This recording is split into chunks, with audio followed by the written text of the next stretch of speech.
धौलागिरी हिमश्रृङ्खलाको काखमा एउटा सुन्दर गाउँ छ, अमरपुर। र यही गाउँको एउटा घरमा एउटा सुन्दर कथा रचिँदैछ।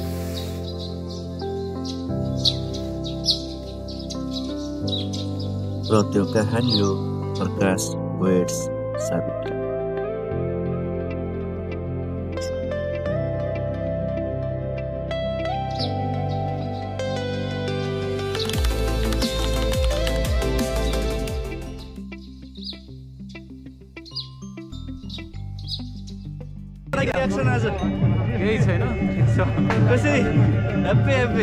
बिहानमा कुहिरोले डाँडा छोपे पनि उत्साहको घाम भने कसैले छेक्न सकेन।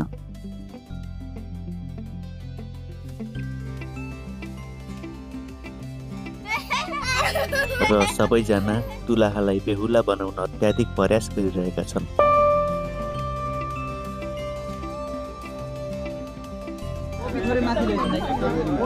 अघिल्लो पुस्ताको रीतिथिथि अनुसार आफन्तजनले दुलाहालाई सगुनको टीका लगाई आशीर्वाचन दिने चलन चल्दैछ। हरेक टीका, हरेक हातको स्पर्श ती आशीर्वाचनका गरुङ्गा वचनहरू थिए, जसले प्रकाशको यात्रालाई बल दिँदै थियो। र नयाँ जमानाका नगरी नहुने चलनहरू पनि सँगै छन्। क्यामेरा, तस्बिर र टिकटक। र केही बेर ख्यालठट्टा गर्दै जलपान गरियो।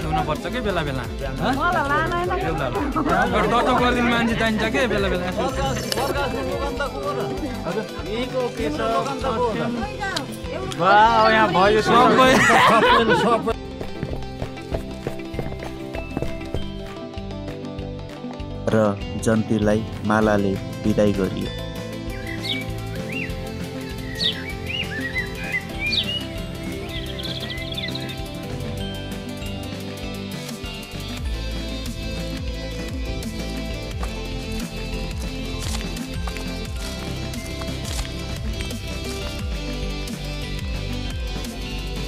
दुलाई लिन जाने गाडी पनि दुलाईभन्दा कम सिँगारिएको छैन।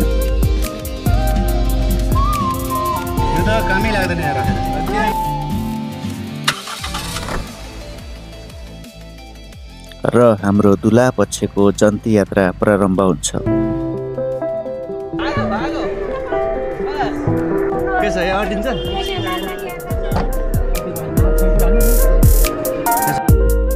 खासमा मेरो माघी विवाहको जन्ती जाने यो पहिलो अनुभव हो। यो भिडियो दुला-दुलैको लागि सधैँभरि सम्झन योग्य हुनेछ भने मेरो लागि एउटा मौलिक परम्पराको अनुभव हुनेछ। हामी हिँडेको अलिकति समयमै गाउँको मन्दिरमा रोकियौँ, इष्टदेव र कुलदेवताको पूजा अर्चना गर्न।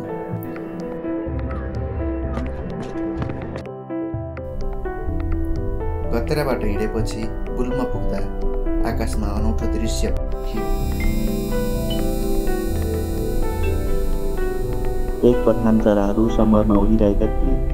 हामी जस्तै जान्ती जाने मानिसहरू जस्तो देखिन्छ। यो ठाउँ थियो गुल्म।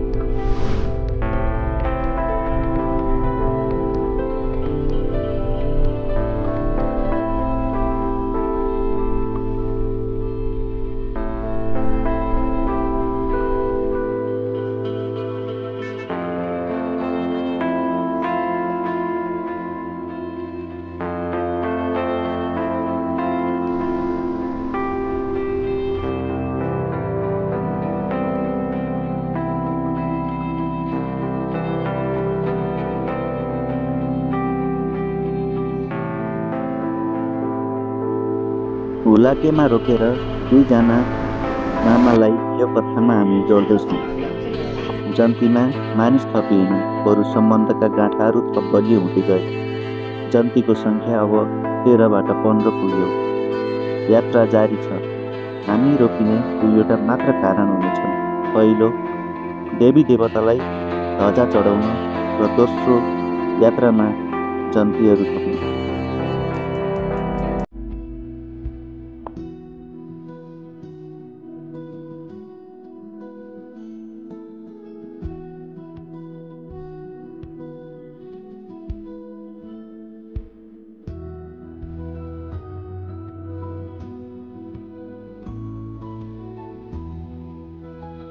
सेउवामा हामीले ध्वजा चढायौँ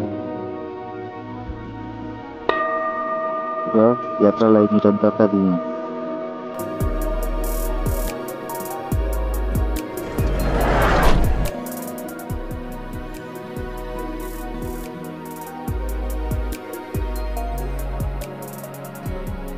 रहिदी पुगेपछि हामी पहिलो कारणले रोकियौँ यहाँकी देवीलाई ध्वजा चढाउन।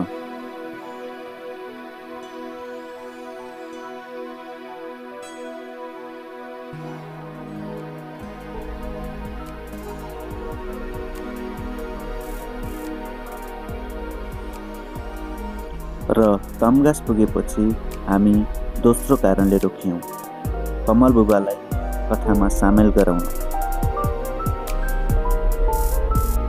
र अब जन्तीको सङ्ख्या 16 पुग्यो। गन्तव्यतर्फ केही अगाडि बढ्न साथ हामीलाई तेस्रो कारणले रोक्यो र त्यो थियो प्रकृतिको मनमोहक दृश्य। थोरै समयमै हाम्रा आँखाले हटाउन नसक्ने गरी रमणीय दृश्य देखे र हाम्रो यात्रा अगाडि बढ्यो। सन्धिखर्क पुगेपछि हामीलाई चौथो कारणले रोकिनु पर्यो। यहाँ रोकिन हाम्रो बाध्यता बन्यो। 1 घन्टा टिभी चार्ज गर्न लाग्यो।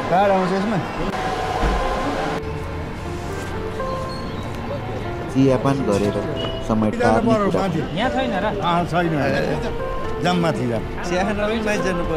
तर समयलाई चियाले छिचोल्न सकेन। यो धैर्य धेरै कठिन भयो र अन्ततः फाइनल्ली गाइज हामी जनता हिँडेको चास पनि भइसक्यो है। अब चाहिँ हामी हिँड्यौँ गाइज। अब बेहुली कति हुनुहुन्छ त हुने होला भाउजू, त्यो त हेर्न बाँकी छ होइन। 1 घन्टा ढिलो हुनुको कारण हाम्रो बेहुलाकी दिदी यस्तै हुनुहुन्छ गाइज, तपाईँले देख्न सक्नुहुन्छ।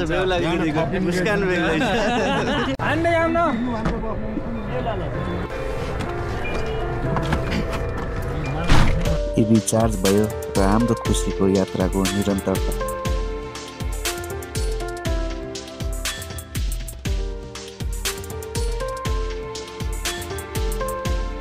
अर्गातोस पुगेपछि हामी फेरि रोकियौँ। यसमा पहिलो कारण थियो र अर्गाको आशीर्वाचन लिएर हामी अगाडि बढ्यौँ।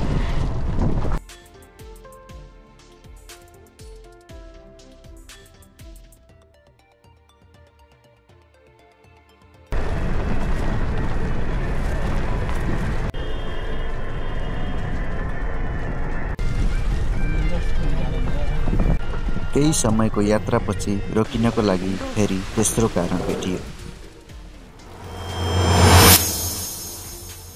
मृगस्थली झरना, अर्घाँची खारा खोलाको एउटा सुन्दर झरना।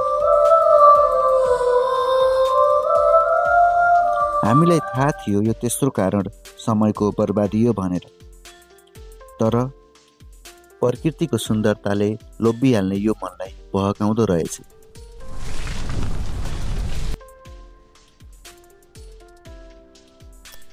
र अन्ततः हामी दुलाईको गाउँघर आइपुग्यौँ। साना नानीहरू हामीलाई स्वागत गर्न बाटोमा आए। उनीहरूको खुसी देख्दा आफ्नै बाल्यकाल याद आयो। कति छिटो हामी हरेक कुरामा खुसी हुन्थ्यौँ है।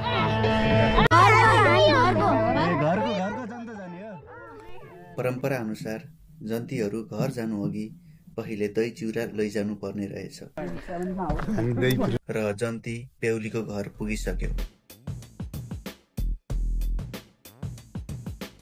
सुरुमा स्वयंवर भयो, जसलाई इन्गेजमेन्ट पनि भनिन्छ। प्राय सुने अनुसार यो वास्तविक विवाहभन्दा अगाडि गरिने चलन भए तापनि माघी विवाहमा समयको अभावले यसरी एकै दिन गरिँदो रहेछ।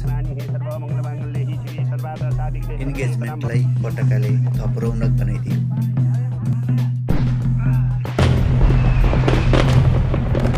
यहाँ तोरीबारीसँगै पाकशाला रहेछ।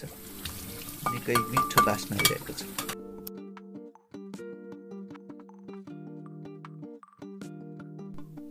एउटा बाजा बेला बेलामा बजेको सुनिन्छ र स्पिकर पनि बिग्रेछ क्यारे। बेला बेलामा बाजा जस्तै गरेरै बज्छ। सायद बाजा बजाउनेको हात दुख्यो होला भनेर यसले विश्राम दिन केही छिन मात्र आफू बजेको होला र अब विवाहको रीति चालु गरियो।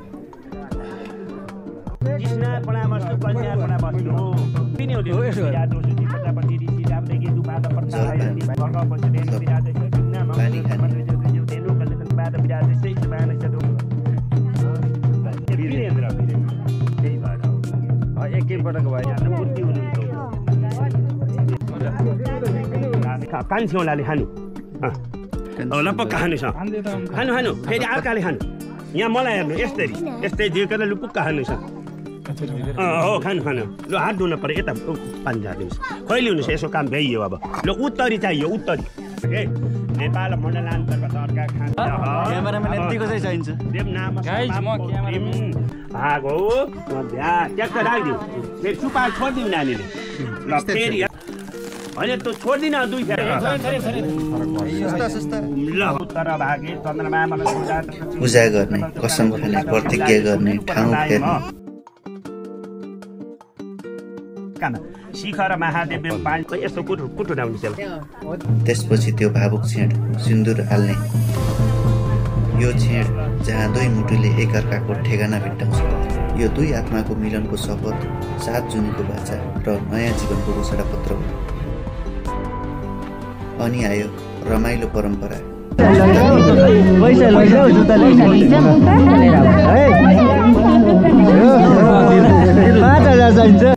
हाँसो ठट्टा र प्रेमको चुलबुले।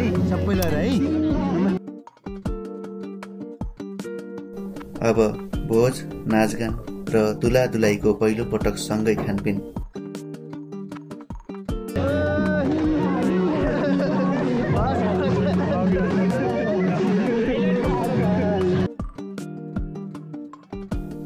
जन्तीले जोडीलाई जिस्काएको रमाइलो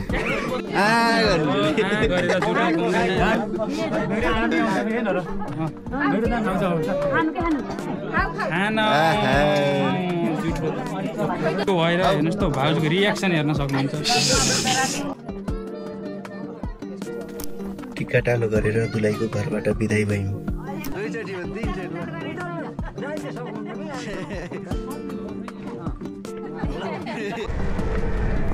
र अहिले रात परिसकेको छ र यही रातमा हामी चुक्कियौँ। हामीले बाटो बिरायौँ। लगाइ चार्ज चाहिँ हामी जन्ती हिँडेको बिहान 6 बजे जन्ती हिँडेको बल्ल तल्ल हामीले होइन बेहुलीका घर नि पुग्यो। दुलाको गाडी छुट्टै छ हाम्रो गाडी छुट्टै संसारमा छ। हामी जन्ती अल्पत्र अवस्थामा पनि छौँ। गुरु टाठा हाम्रा गुरु टाठा गुरुले चाहिँ बाटो बिराए पनि हामीलाई केही नयाँ अनुभव चाहिँ भयो है। बाटो भुल्ने बानी रहेछ अरे त्यो यहाँ पनि लागु आउँछ। उहाँले अमरपुर लान पर्नेमा हामीलाई चाहिँ अहिले स्याङ्जा ल्याउनु भएको छ कारण उहाँ भन्नुहुन्छ भोलि तपाईँलाई 1 बजेसम्म सकुशल पुर्याउँछु भन्नुभएको छ।